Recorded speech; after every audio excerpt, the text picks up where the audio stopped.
সবাইকে আসসালামু আলাইকুম। তো সবাই কেমন আছো? আমরা আছি আলহামদুলিল্লাহ।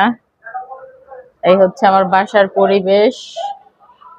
এই যে পড়াশোনা করতেছে, ওই যে ফোন টিপতেছে, আর এই যে টিভি চলতেছে।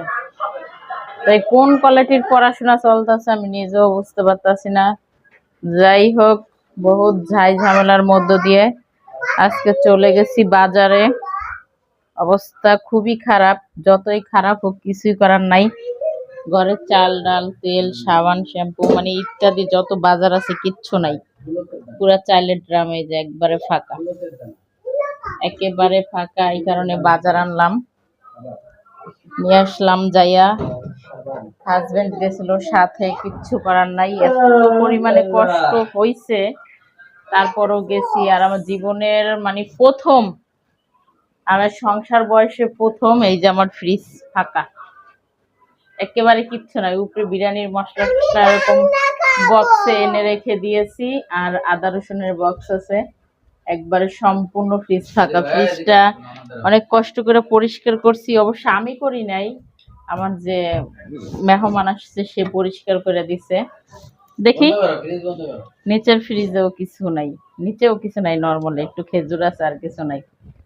আসলে অবস্থা এরকম হয়েছে, বাজারে যেতে পারি না, পরিস্থিতি খুবই খারাপ। তো আনলাম টুকটাক বাজারে একটা মাছ আনছি, বিশাল বড় পাঙ্গাস মাছ, সেটা দিয়ে ফ্রিজটা উদ্বোধন করব এখন। আর এখানে আনছি শুকনা বাজার। আসলে প্রতি মাসেই আমি 1 নাম্বার থেকে বাজার আনি, কিনতে আসি। এবার একটু অন্যরকম আনছি।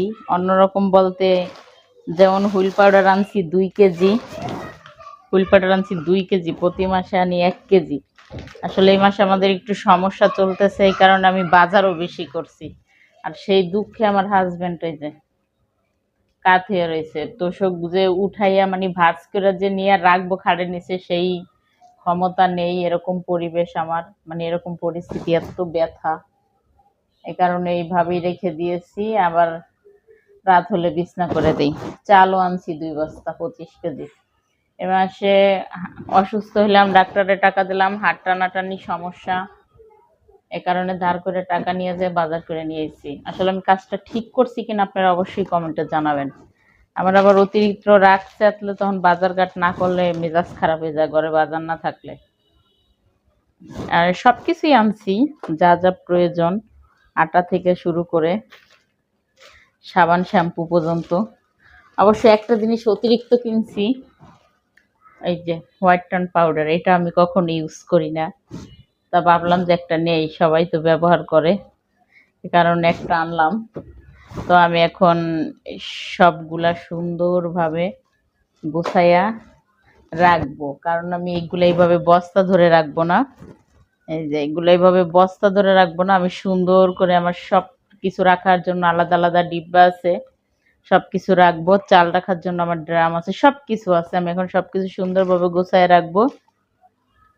আর এইগুলা তোমাদের সাথে আমি শেয়ার করব না, কারণ আমার ভালো লাগতেছে না। ভাবলাম যে বাজার আনলাম এত কষ্ট করে, তো একটা ভিডিও বানাই, তাই সবার সাথে শেয়ার করতেছি। এই যে এখানে তেল আনছি 5 লিটার বাবা। তো তোমরা কে কিভাবে বাজার করো অবশ্যই জানাবা, আর কিভাবে বাজার করলে সেভ হয় টাকা, এটা আমাকে একটু অবশ্যই জানাবা, কারণ আমার কিছু টাকা সেভ করা দরকার, না হলে আমার হচ্ছে না। আমি অনেক টাকার বাজার আনছি, অবশ্য টাকাটা বলতে চাই না, আমার হিসাবে অনেক টাকা। আর যারা বড়লোক তাদের হিসাবে কিছুই না, তাদের 2-4 দিনের বাজারের টাকা, কিন্তু আমার হিসাবে অনেক টাকার বাজার আনছি। তো সবাই ভালো থাকবা, সুস্থ থাকবা, আমাদের জন্য দোয়া করবা। আমরা সবার জন্য দোয়া করি যেন সবাই তাড়াতাড়ি সুস্থ হয়ে যায়, যারা অসুস্থ আছে সবাই যেন সহি সালামতে থাকে। আল্লাহ সবাইকে ভালো রাখুক, সুস্থ রাখুক। আর চিন্তা নাই ভাবনা নাই, ঘুমাইতেছে। বাজার আনার কামানছেন, উঠাইলে উঠাও, না উঠাইলে না উঠাও, এই হচ্ছে কথা। তো আমি তো বাধ্যতামূলক মানুষ, মানে এরকম কিছু কিছু সময় আছে না কইরে উপায় নাই। আমার অবস্থা সেরকম। সবাই ঘরের মধ্যে ছেলে মানুষ, আমি একা মহিলা, কি করবো? কাজ সব আমারই করতে হবে। যতই কষ্ট হোক করতে হবে, কিছু করার নাই। তো সবাই ভালো থেকো, সুস্থ থেকো, আল্লাহ হাফেজ।